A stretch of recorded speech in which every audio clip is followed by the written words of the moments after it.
Primeiro livro dos Reis, capítulo 1. Nós vamos ler versículo 1 até o versículo de número 4. E daí já vamos dar início à nossa série de mensagens. Hoje a gente não vai entrar propriamente no texto, mas a gente vai trabalhar, como eu disse, algumas questões introdutórias desse primeiro livro dos Reis e contextuais também. Diz o seguinte a palavra de Deus, primeiro livro dos Reis, capítulo 1, versículo 1 até o versículo de número 4. Sendo o rei Davi já velho e entrando em dias, envolviam-no com roupas, porém não se aquecia. Então lhe disseram os seus servos: procure-se para o rei, nosso senhor, uma jovem donzela que esteja perante o rei, e tenha cuidado dele, e durma nos seus braços, para que o rei, nosso senhor, se aqueça. Procuraram, pois, por todos os limites de Israel, uma jovem formosa. Acharam Abisag, sunamita, e a trouxeram ao rei. A jovem era sobremaneira formosa, cuidava do rei e o servia, porém o rei não a possuiu, ou seja, ele não teve relações íntimas com ela. Mas, irmãos, esse é um pedacinho do contexto histórico do primeiro livro dos Reis. Como os irmãos podem perceber, ele já se inicia tratando do final do reinado de Davi e o começo de uma nova era para Israel. Então, nós vamos trabalhar algumas questões importantes aqui, e à medida importantes relacionadas ao contexto, e à medida que os irmãos forem tendo aí dúvidas pertinentes a isso, os irmãos podem perguntar, ficar à vontade, tá bom? Então, pode colocar aí o nosso slide, pode passar. Hoje nós vamos fazer uma introdução desse livro, pode passar. Bom, então, em relação ao nome e à divisão desse livro dentro do cânon, é necessário que a gente entenda algumas questões, até para a guisa de curiosidade mesmo para nós, é que originalmente o primeiro livro dos Reis é uma única obra. Então foi somente mais tarde, através daquela tradução chamada Septuaginta, né, que foi a tradução feita do Antigo Testamento para o grego, que foram feitas divisões do livro de Reis em 2 livros. Então, originalmente, o primeiro livro dos Reis e o segundo livro dos Reis é um livro só, dentro do contexto ali da Bíblia hebraica. Como os irmãos bem sabem, a gente já falou sobre isso aqui, o Antigo Testamento foi escrito em hebraico. E, apesar da Bíblia hebraica ser importante para a gente, a tradução da Bíblia hebraica para o grego, que é conhecida como Septuaginta, também é muito importante, porque Jesus provavelmente usou nos seus dias, não a Bíblia hebraica, mas a Septuaginta, mostrando que essa tradução é uma tradução bastante importante, e se não inspirada, né, porque nós não acreditamos que nenhuma tradução é inspirada, mas pelo menos muito autorizada por Jesus. Então, a Septuaginta tinha divisões dos livros do Antigo Testamento diferentes. Eram os mesmos livros, os mesmos 39 livros do Antigo Testamento, mas com divisões um pouco diferentes das divisões da Bíblia hebraica. Nós herdamos, então, as divisões da Septuaginta e depois da tradução feita posteriormente, depois da Septuaginta, que é a tradução feita por São Jerônimo para o latim, tradução conhecida como Vulgata Latina, que é a tradução que a Igreja Católica usa até hoje, na verdade, né? E usou até o século XVI ali, e os reformadores acabaram por romper com essa ideia de que a Bíblia tinha que ficar no latim, né? Pois ninguém naquela época falava mais latim, a não ser o clero, e na época da Reforma começou-se a fazer diversas traduções da Bíblia para as línguas maternas das pessoas, para o inglês, para o alemão, para o francês e assim por diante. Para que a gente tenha uma noção de como é o cânon, ou as divisões da Bíblia hebraica, quando a gente fala ali cânon, diz respeito à lista dos livros inspirados. Para que a gente entenda qual era a posição do livro dos Reis dentro da Bíblia hebraica, um pouquinho diferente da posição como é na nossa Bíblia, eu separei aqui as 3 principais divisões da Bíblia hebraica. Pode colocar aí? Então, essa é a primeira grande divisão da Bíblia hebraica, conhecido como Torá, que significa lei, onde tem lá os primeiros 5 livros da Bíblia, o que a gente chama de Pentateuco. E ali os nomes originais desses livros. Por exemplo, Gênesis, ali o nome original, Bereshit, que significa no princípio, que é exatamente a descrição que está em Gênesis, no princípio. E a Septuaginta colocou, essa tradução do hebraico para o grego, colocou um nome grego nesse livro que nós chamamos de Gênesis, que é exatamente esse nome, Gênesis. Então, para cada nome original do livro hebraico, a Septuaginta colocou um nome grego, e a gente acabou herdando esse nome grego. Não tem problema nenhum, né, ter um nome diferente, né? Isso aqui é só, estou passando para os irmãos, para que os irmãos saibam como era o nome no original e a divisão da Bíblia hebraica. Essa é a primeira grande divisão, a Torá, a lei. A segunda grande divisão, pode passar, é o que eles chamavam de profetas, essa divisão chamada de Nevim. E essa divisão, Nevim, profetas, ela tinha 2 subdivisões, os profetas anteriores e os profetas posteriores. Então, se os irmãos repararem, na Bíblia hebraica, o livro de Josué, Juízes, Samuel, que é um livro só, não 2 livros na Bíblia hebraica, e Reis, que é um livro só e não 2 livros, como na nossa Bíblia, eles estavam dentro de um quadro não de textos narrativos, ou de um gênero narrativo, como nós encaramos esses livros, mas eles estavam dentro de um gênero de profetas, chamados profetas anteriores, porque não eram aqueles profetas canônicos que escreviam os nomes de seus livros, né? Que foi um período posterior. E dentro dessa segunda divisão, Nevim, profetas, a segunda divisão agora, tem os profetas posteriores, que aí entra Isaías, Jeremias, Ezequiel, e os 12 profetas menores, que chamava-se de profeta menores por causa do tamanho do livro, era um livro menor. Os livros dentre os profetas menores eram livros menores e estavam dentro de um rolo só. Por isso, faziam parte de praticamente um livro só com 12 profetas. Só voltando lá aos profetas anteriores, por favor. Ali eu destaquei em vermelho o nome do livro que a gente vai estudar, né? Que é Reis. Então, o nome original do livro dos Reis é... Isso, Melaquim. Está ali em hebraico e a transliteração é Melaquim. Melaquim que significa? Significa reis.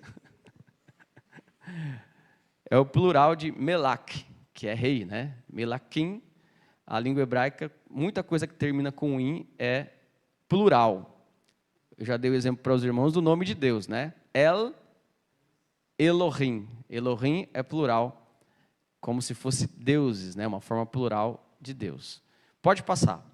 Então, essa é a segunda divisão na Bíblia hebraica. Os irmãos já percebem que existe uma diferença de disposição. Essa é a ordem em que os livros estão na Bíblia hebraica. Não existe uma ordem assim em que os livros poderiam estar que seja uma ordem correta. Talvez essa ordem da Bíblia hebraica seja mais de acordo com a cronologia da Escritura, mas tem também os seus contra, né? Agora, a terceira parte da Bíblia hebraica no Antigo Testamento, Ketuvim, que eram chamados de escritos. Então, percebam que Salmos é depois de tudo isso, né?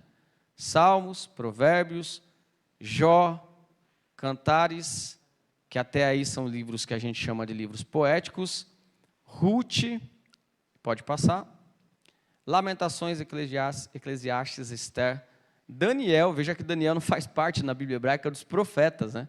Ele faz parte dos escritos, por causa da datação do livro de Daniel. Existe uma discussão grande a respeito da datação desse livro. Esdras e Neemias faziam parte de um livro só, e Crônicas, que a gente chama de primeiro e segundo Crônicas, faziam parte também de um livro só. Tudo bem, irmãos? Essa é a divisão na Bíblia hebraica. Um pouco diferente da divisão que aparece na nossa Bíblia, porque a gente herdou a nossa divisão da Septuaginta e depois da Vulgata Latina. Agora o conteúdo não muda nada. É o mesmo conteúdo. Bom, o conteúdo não muda nada. Pode falar.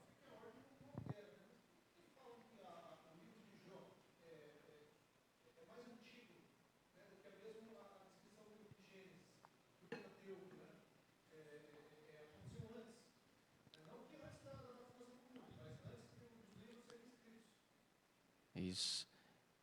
A corrente mais forte hoje em dia data o livro de Jó como na era patriarcal, na mesma era de Abraão, né? Por causa dos elementos que estão ali no livro de Jó. Você vai perceber elementos do livro de Jó que são elementos rudimentares em termos de adoração. Por exemplo, não tem menção ao tabernáculo, então é antes de Moisés. É um tipo de adoração mais em levantar um altar e oferecer um sacrifício pelos filhos. Basicamente, coisas que aconteciam na mesma época que Abraão.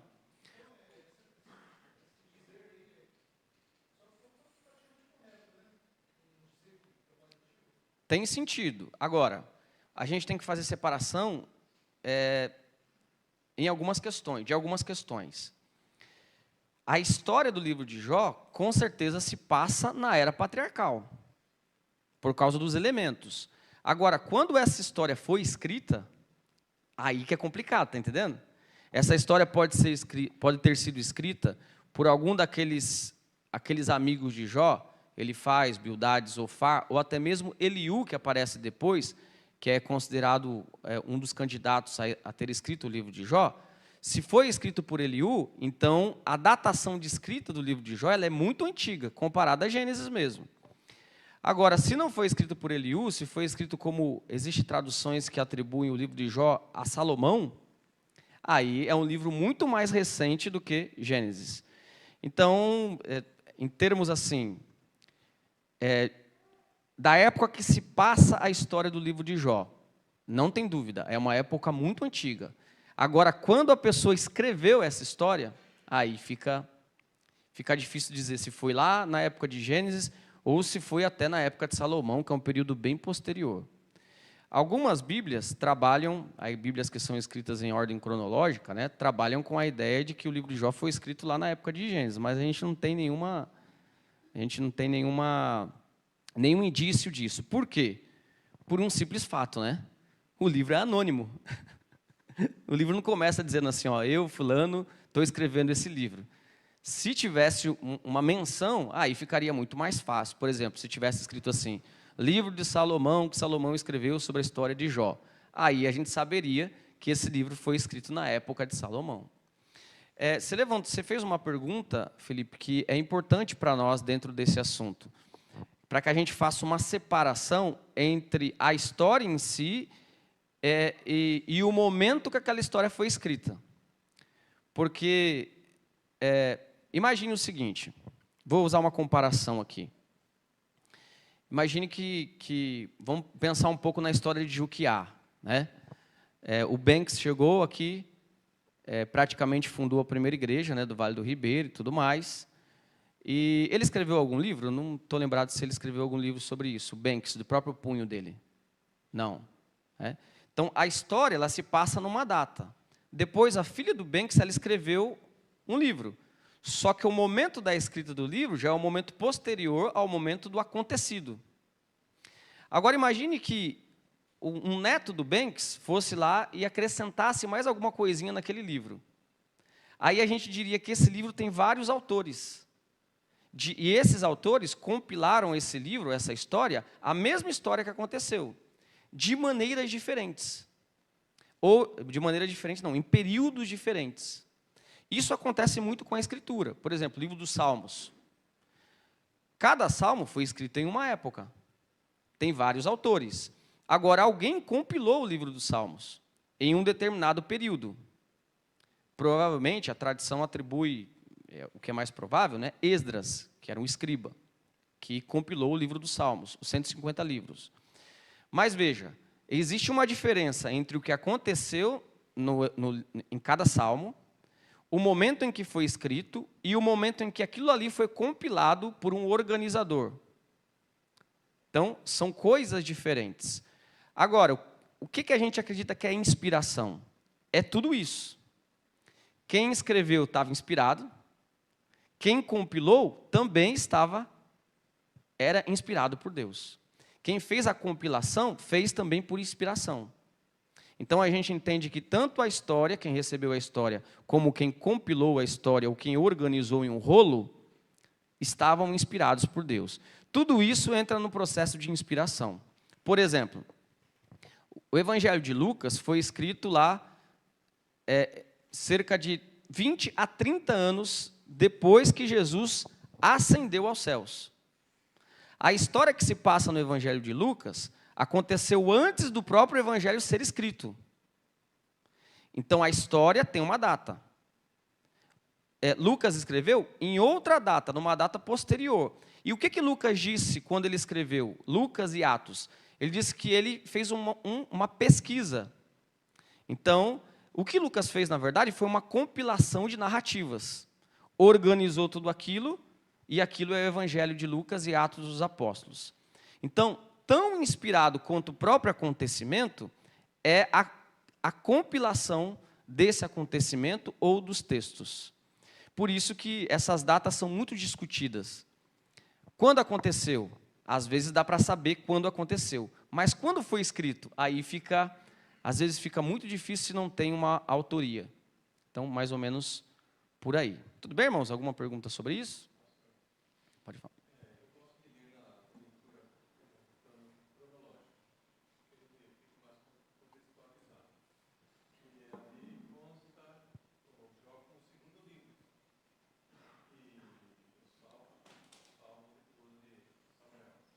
Sim.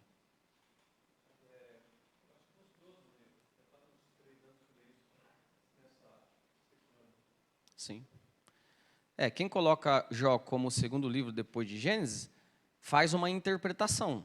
Faz a interpretação de que aquele livro ali foi escrito na época do livro de Gênesis. Coisa que a gente não tem como afirmar com certeza.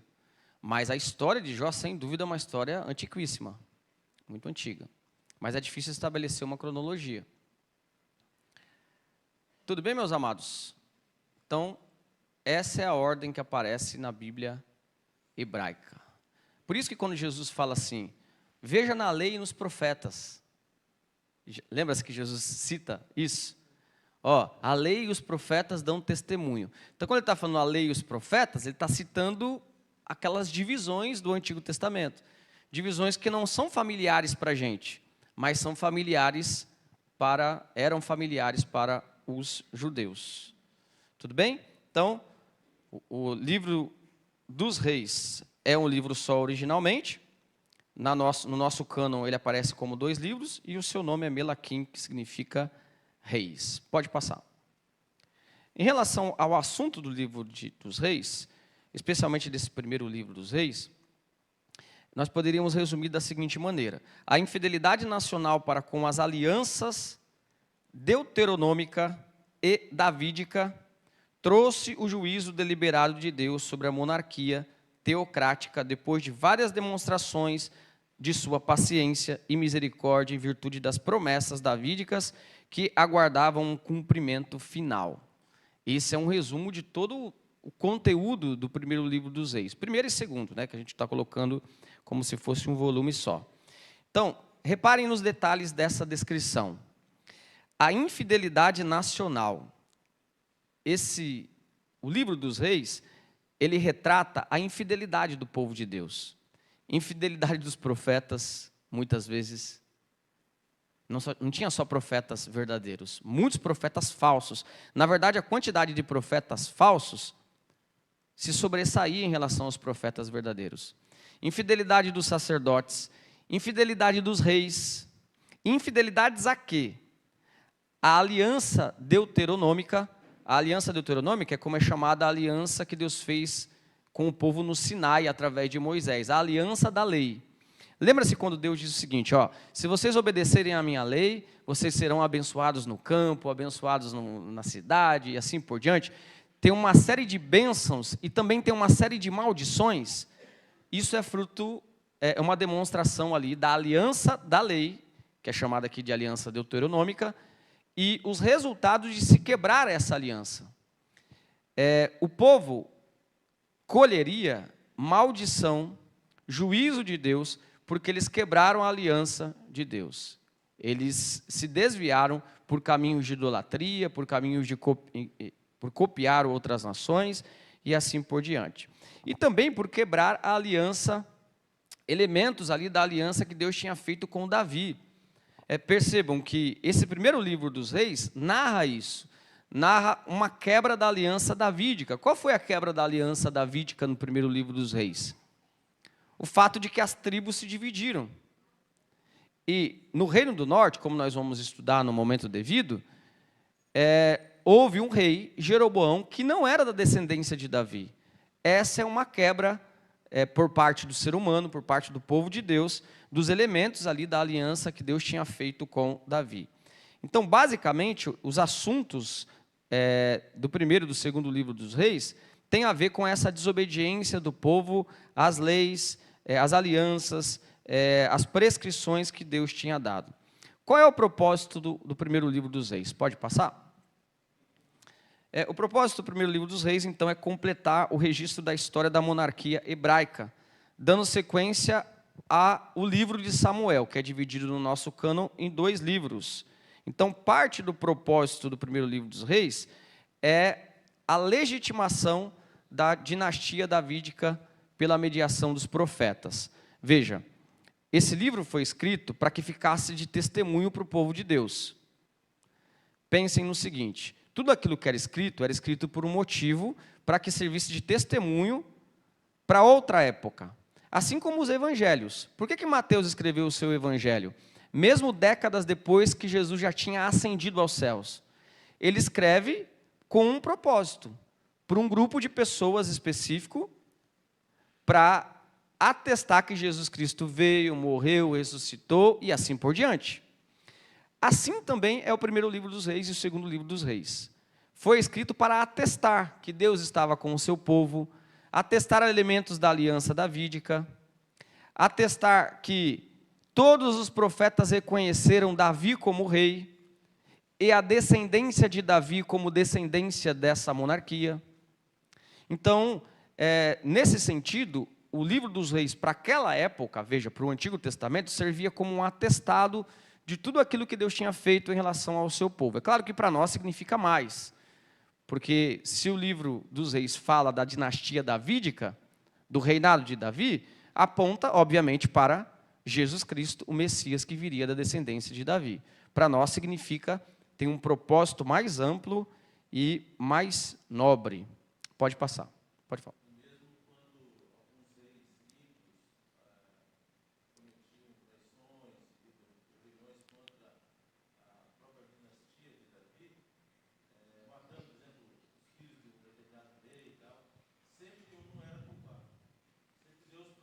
Sim.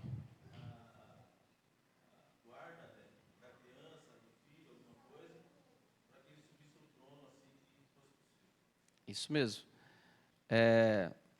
Há algo que a gente aprende de uma maneira muito clara quando a gente vê essas histórias do Antigo Testamento. E é exatamente isso que você ilustrou. É que no meio de toda essa bagunça, entre aspas, Deus está comandando. E essa mensagem é tão importante para nós hoje, porque por vezes a gente tende a pensar que Deus não está agindo na nossa bagunça. Na bagunça do nosso país, na bagunça do mundo, na bagunça lá das guerras. Né? Às vezes a gente tende a pensar, poxa, o negócio está fora de controle, o que será tal? Mas, através desses textos do Antigo Testamento, dessas narrativas, nós percebemos que sempre foi assim. Né? Reis ímpios, reis que se revoltavam contra o povo de Deus e assim por diante, e Deus ia usando todas estas coisas para estabelecer o seu plano. Um pouco mais para frente, eu vou comentar sobre a temática desse livro. Pode falar.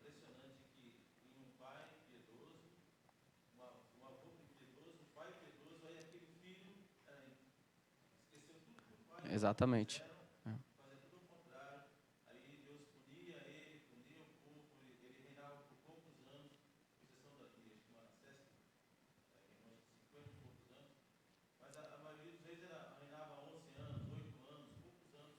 Pouco tempo, né?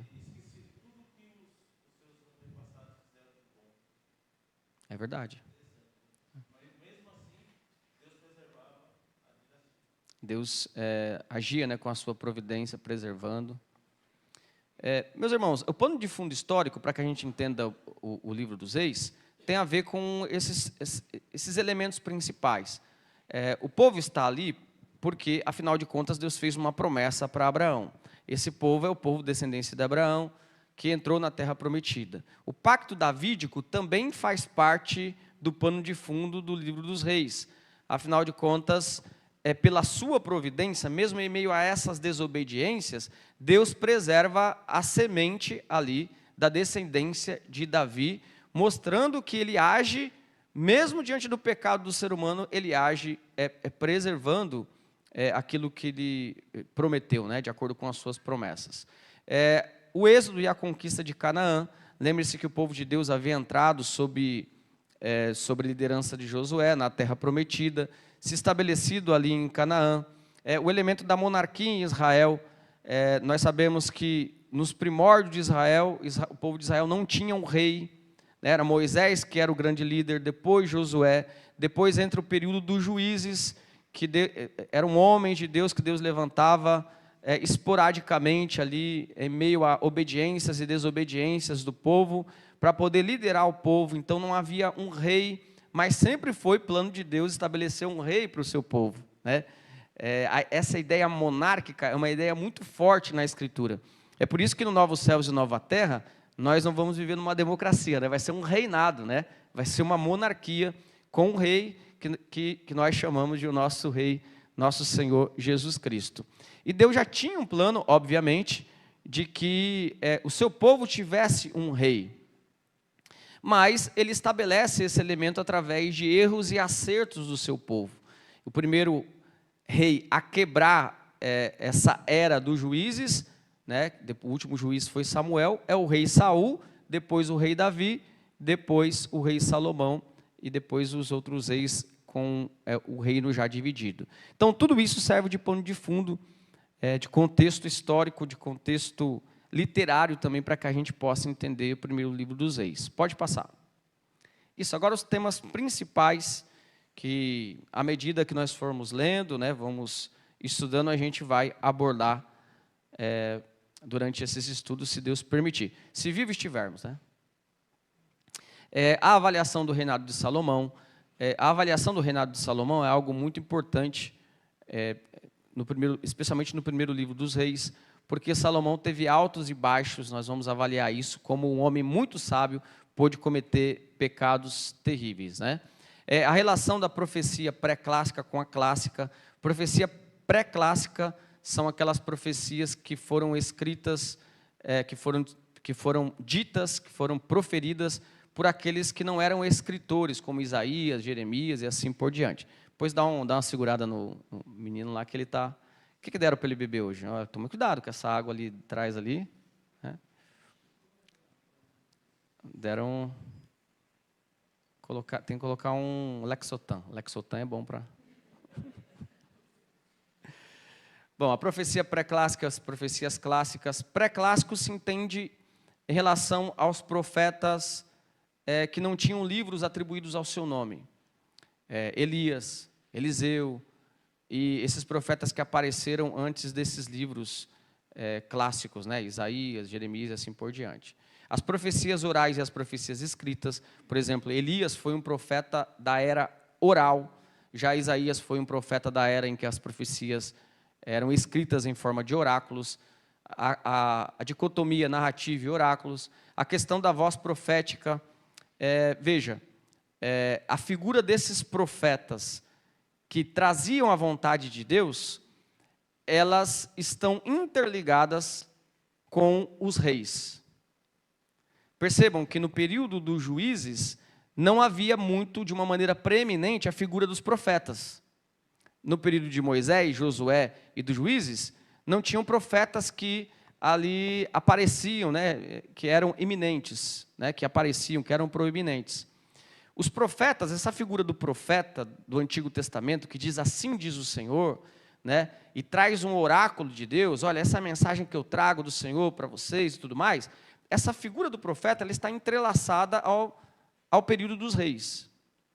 Quando o reinado, quando Deus transforma o seu povo no período de juízes para uma monarquia, e especialmente na divisão das tribos, aí a necessidade de Deus dar uma orientação mais clara, mais específica para estes reis, seja uma orientação positiva, seja uma orientação negativa de juízo, e aí é nesse período que os profetas são levantados.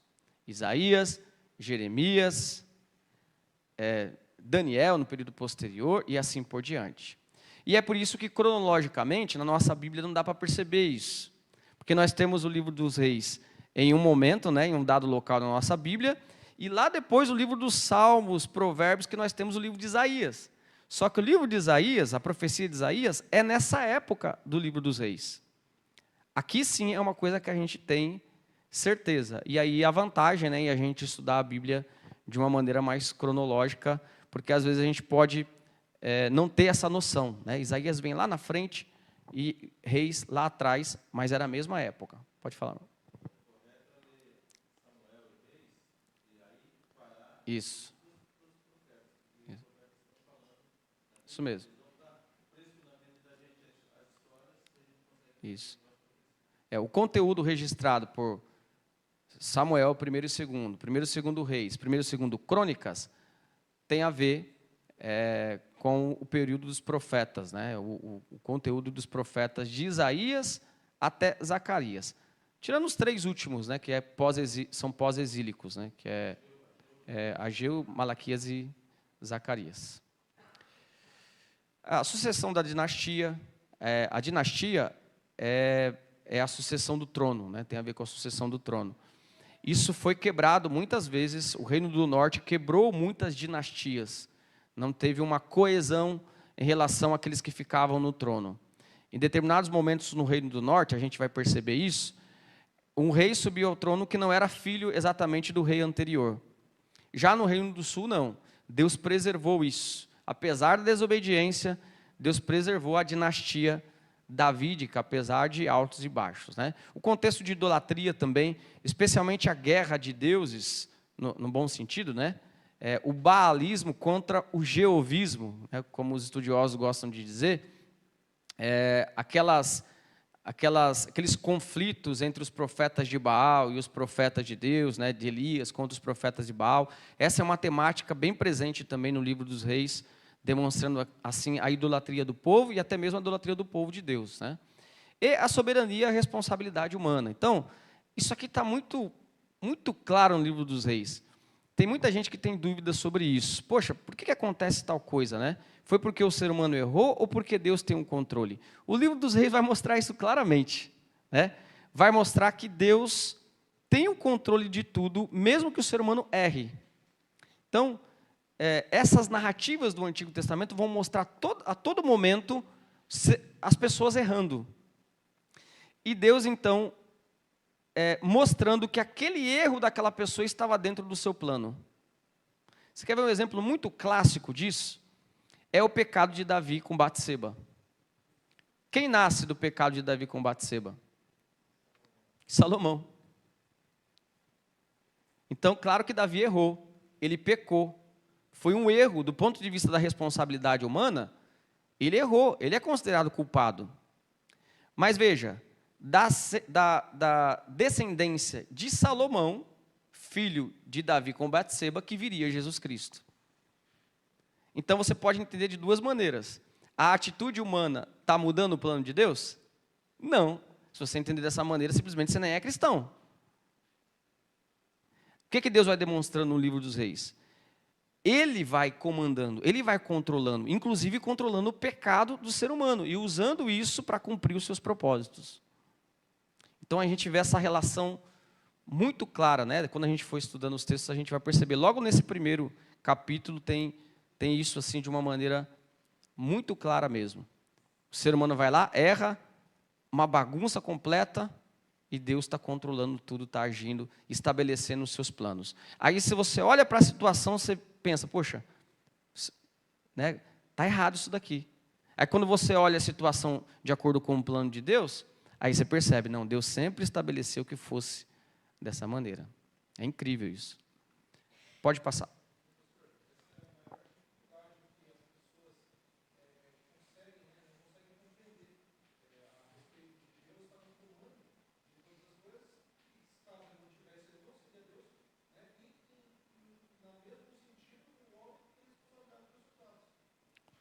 É verdade.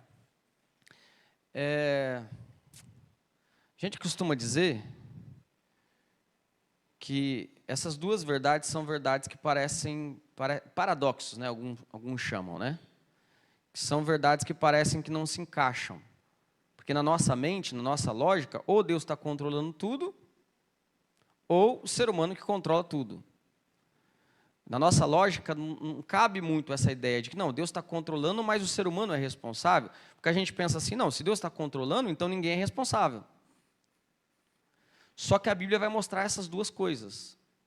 E aí o que é legal do calvinismo, que a gente chama de calvinismo, é o elemento corajoso da teologia. Porque o calvinismo, como a gente entende, tem coragem de assumir as duas coisas. Assumir que a Bíblia revela que Deus decreta tudo, que tudo está no controle de Deus. E assumir que, embora isso aconteça, o ser humano é responsável pelos seus atos e é culpado de seus erros. Agora, as outras teologias, como, por exemplo, o arminianismo, vai enfatizar mais a vontade humana. Não, aconteceu isso porque o ser humano errou. Como se Deus fosse ali consertando o erro do ser humano, né? Isso, vai consertando. É mais ou menos assim, você imagina se a vinda de Jesus tivesse atrelada à vontade humana. Deus ia consertando, consertando, consertando, não ia voltar nunca. Mas a Bíblia diz que existe um momento específico que Jesus vai voltar. E aí também que nasceu o chamado teísmo aberto, que é mais coerente do que o arminianismo. Que pelo menos, mais coerente, né, em termos de lógica, né? Porque já assume logo que Deus, segundo eles, Deus não é onisciente, não conhece o futuro, e já é uma coisa mais bizarra, né? Pode falar, meu irmão.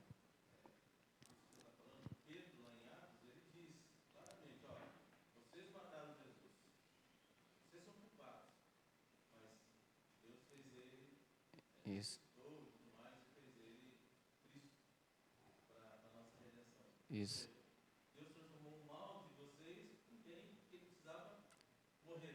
É verdade. Parece que os escritores bíblicos, a gente vai ver muito isso em Reis também. Algum problema acontece e o autor, ou aquele que faz parte da narrativa, atribui a Deus. Ó, Deus que fez isso. Né? Parece que a gente ficou um pouco Nutella, né? A nossa geração, de uma maneira geral, é uma geração mais Nutella. A gente se escandaliza. Oh, mas Deus poderia controlar? Usa um linguajar, né? Não, Deus permitiu, como se Deus fala assim, eu não quero, mas vai acontecer, né? Então, não é isso que a Bíblia retrata a respeito de Deus, né? Longe, na verdade, a ideia de Deus que as pessoas têm. Então, em relação à autoria, a gente sabe que essa obra é uma obra anônima, não leva nome de ninguém, né? No começo do primeiro livro dos Reis. Então, isso é o que a gente tem de certeza, é uma obra anônima.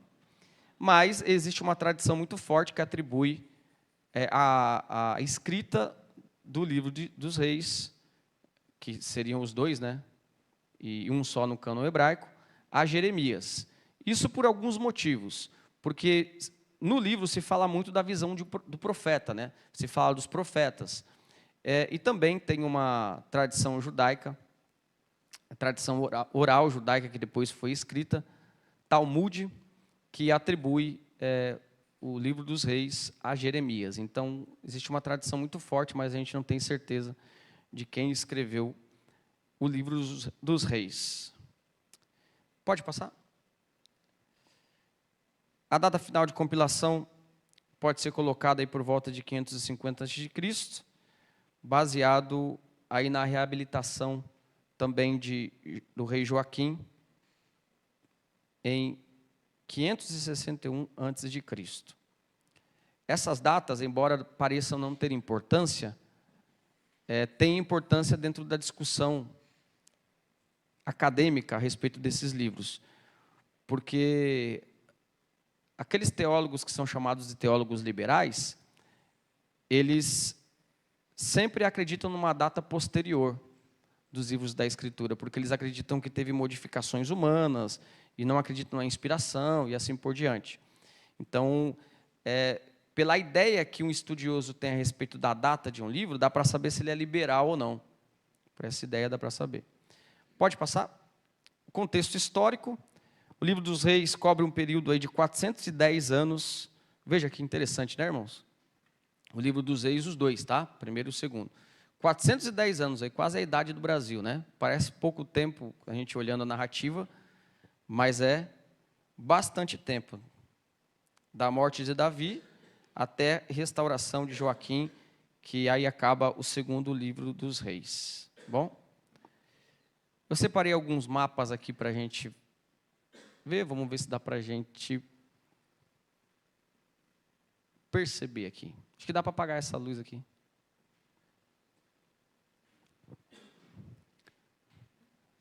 Bom, essa é uma comparação do reinado de Saul, o reinado de Davi e o reinado de Salomão. É anterior, isso. Essa parte de verde é o reinado de Davi. E a parte de amarelo é que já era controlada na época do reinado de Davi, mas não pertencia a Israel. A parte roxa é o reinado de Saul. E a parte circulada por vermelho é o reinado de Salomão. Então vocês percebem que a época em que Israel foi maior, em toda a história, foi no reinado de Salomão. Deus deu esse privilégio para Salomão, de ele não ter guerreado muito, né? E ter colhido os frutos daquilo que Davi deixou, da conquista de alguns territórios. E por isso que o reinado é na época de Salomão, como nós vamos ver no estudo dos reis, na época de Salomão que Israel fica com uma fama maior. Lembra-se de que a rainha de Sabá sai da sua região para ouvir a sabedoria de Salomão. É porque o reinado de Salomão tinha alcançado um grande prestígio ali naquela região, naquela época. Pode passar. Essa aqui é uma estrutura cronológica do Antigo Testamento. Eu não sei se os irmãos vão conseguir chegar, acho que não, né? Ó, dali eu não estou vendo nada. Depois eu mando no grupo lá, né? Que é uma estrutura detalhada da cronologia do Antigo Testamento. O que é mais importante para nós, irmãos, deixa eu me aproximar aqui da tela. O que é mais importante para nós é que o período dos reis é nessa era aqui. Primeiro reis e segundo reis. E que esses de azul aqui são todos os profetas que viveram nessa época. Então, Isaías, Jeremias, Oséias, Joel, Amós, Obadias, Jonas, etc., eles viveram na mesma época desse período, né, do período dos reis, que é narrado aí no primeiro e o segundo livro dos reis. Esse período também pega parte do livro de Crônicas, que seria a segunda parte, que nós chamamos de segundo Crônicas. E veja que nessa mesma época também Cantares, Eclesiastes e Provérbios e Salmo, ali numa época anterior. Por que Eclesiastes e Provérbios foram escritos por Salomão? E Salomão viveu nessa época. Então, mais ou menos aí para a gente entender. Depois eu mando no grupo, e aí os irmãos vão poder ficar em casa vendo lá os detalhezinhos, né? Pode passar. Aí eu tentei organizar uma tabela também, agora dos reis de Israel. Então você pega aqueles três primeiros blocos, Saul, Davi e Salomão. E depois a divisão dos reinos. Depois do reinado de Salomão, os reinos se dividem. Aqui está os reis de Judá, reino do sul, e lá estão os reis de Israel, ou reino do norte. E aqui tem o nome de cada um dos reis, a época que eles viveram, o tamanho do reinado, e o joinha se ele foi um rei bom, e um joinha para baixo se ele foi um rei mau. Até a classificação do reinado. Então, todo esse período. Oi? Ó, do lado de lá, o reino do norte, percebam que só tem tribuloso. Só camarada tribuloso. Pode passar. Aí é a continuação desse mapa, tá? Depois eu mando no grupo também para os irmãos verem. No final do Reino do Norte, percebam que em 722, o Reino do Norte, chamado de Israel aqui, foi levado pela Síria em cativeiro. E o Reino do Sul, em 586, bem depois, né, uns 200 anos depois, foi levado no cativeiro pela Babilônia. O último rei do Reino do Sul, Zedequias. O último rei do Reino do Norte, Oséias. E a gente vai trabalhar com cada um desses reis aí, se Deus permitir, né? Pois manda no grupo lá. Eu vou adotar essa estrutura, essa estrutura para a gente estudar o livro. Não coloquei muitos detalhes ali para que fique mais para os estudos, né? Mas o primeiro livro dos reis pode ser dividido nessas duas grandes partes.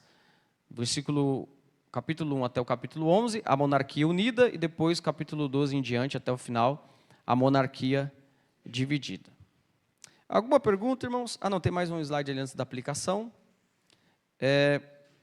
Cristo revelado, fracasso e a limitação dos profetas e sacerdotes e reis apontam para a necessidade de um líder perfeito. Então, mesmo, irmãos, olhando assim essa história e vendo que esse livro trata do pecado, da idolatria, inclusive dos líderes, profetas, sacerdotes, reis, isso, de certa maneira, aponta para Jesus Cristo.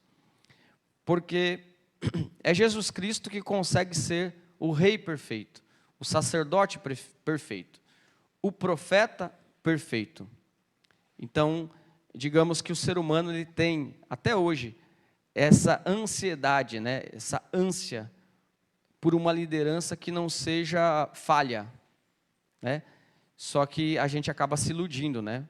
Deus diz claramente que toda liderança é falha, mas o ser humano acaba se iludindo, deixando de perceber muitas vezes, inclusive os cristãos, que a liderança perfeita somente está em Cristo Jesus. Amém, meus amados? Coisa muito teórica hoje, né?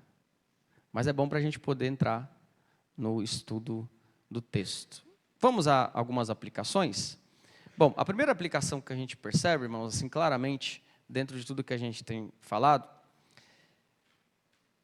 é exatamente a providência de Deus. Deus, através da sua providência, a gente comentou um pouco, né? Ele vai, não corrigindo o erro do ser humano, mas ele mesmo usando o erro do ser humano para a sua própria glória.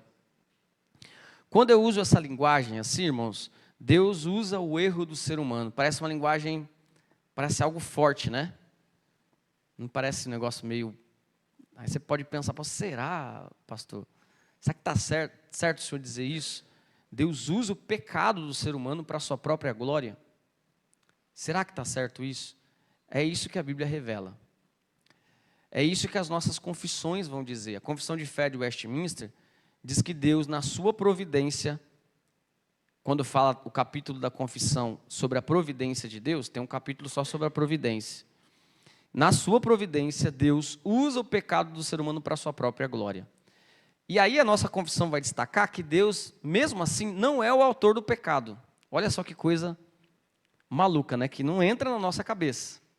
Mas é isso que a Bíblia revela. A Bíblia revela que Deus, um exemplo clássico disso, é que se não fosse um pecado, Jesus não teria sido entregue para morrer. Pecado de Judas. Então Deus usa o pecado do ser humano e controla isso para a sua própria glória. É Deus que, através da sua graça comum, entrega o ser humano ao pecado ou não. Por exemplo, nós vivemos no Ocidente. Em alguns lugares do Ocidente, são lugares civilizados, em que as pessoas não se matam, não roubam umas às outras. E a que se deve isso? Se deve à graça comum de Deus. Em Deus, da maneira que Ele quer, às vezes entregar o ser humano à pecaminosidade e às vezes refrear o pecado do ser humano. O que a gente sabe com certeza é que Deus não é o autor do mal moral. Isso não é calvinismo, isso também não é confessional. Mas o que a gente sabe com certeza, apesar disso, de uma maneira que a gente não entende, que Deus usa o pecado do ser humano para a sua própria glória e para estabelecer os seus próprios planos. Nós vemos isso de Gênesis a Apocalipse. E chamamos isso de providência de Deus. E isso, irmãos, é muito, muito intrigante. Pode falar.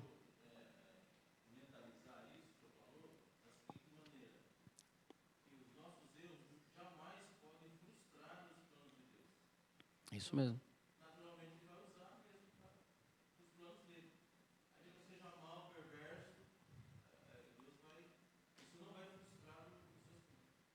Isso mesmo, jamais, né?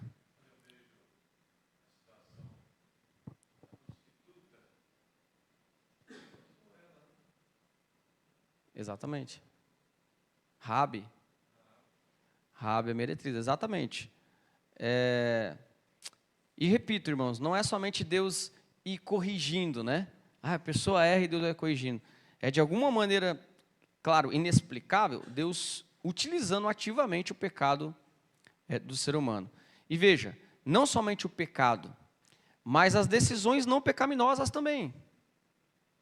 Então, a gente vai ver exemplo no livro dos Reis de pessoas que simplesmente decidiam tomar alguma atitude. Ah, eu estou andando para cá, eu vou andar para cá. Uma decisão simples que a gente pensa assim, não, Deus não está direcionando isso. E Deus estava já direcionando aquilo. E nem é pecado. Né? Lembra-se quando, lá a história de Boaz, né? Caiu a sorte no campo de Boaz? Então, aquilo ali não é um elemento pecaminoso. Mas, por sorte, caiu no campo de Boaz. Quer dizer, Deus estava direcionando aquilo. Então, se tem uma coisa que a Bíblia revela é que Deus está controlando tudo. Deus guia tudo.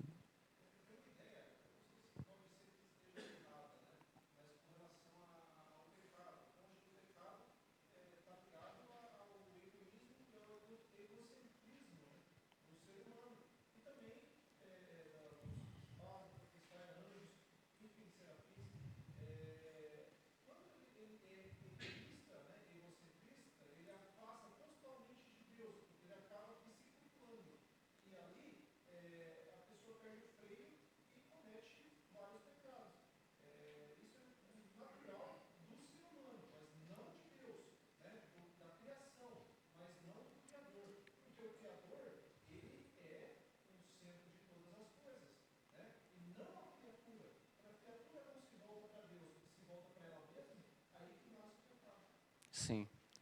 E você levantou uma coisa legal, me fez lembrar aqui, do direito que Deus tem. Deus não tem o direito só de nos punir pelo nosso pecado. Ele tem o direito de fazer o que Ele quiser. E a gente não tem o direito de chegar, como que Deus pode fazer isso? Porque se Deus, vamos supor que Deus jogasse limpo com a gente, né? Assim, sem o sacrifício de Jesus. Deus poderia falar, ó, você está reclamando? Tá bom, então deixa eu fazer como deve ser feito então. Então, talvez isso nos ajude a entender como Deus pode usar mesmo o pecado do ser humano para a sua própria glória. Né? E o que isso causa para nós? Isso deve causar temor, porque Deus é aquele que controla todas as coisas. E deve causar também no nosso coração consolo. Hoje em dia, por mais que a gente veja as coisas indo de mal a pior, né, as pessoas abandonando Deus e assim por diante, de alguma maneira Deus vai usar estas coisas para a sua glória e para o cumprimento dos seus planos. Então, nós sempre dissemos, né? Ah, a vinda de Jesus, antes da vinda de Jesus vai acontecer muitas coisas ruins e tal. Então é isso. Se está acontecendo muita coisa ruim, é porque Jesus se aproxima, faz parte dos planos de Deus. Amém, irmãos? Deus nos ajude, então, nesse período de estudo da palavra de Deus.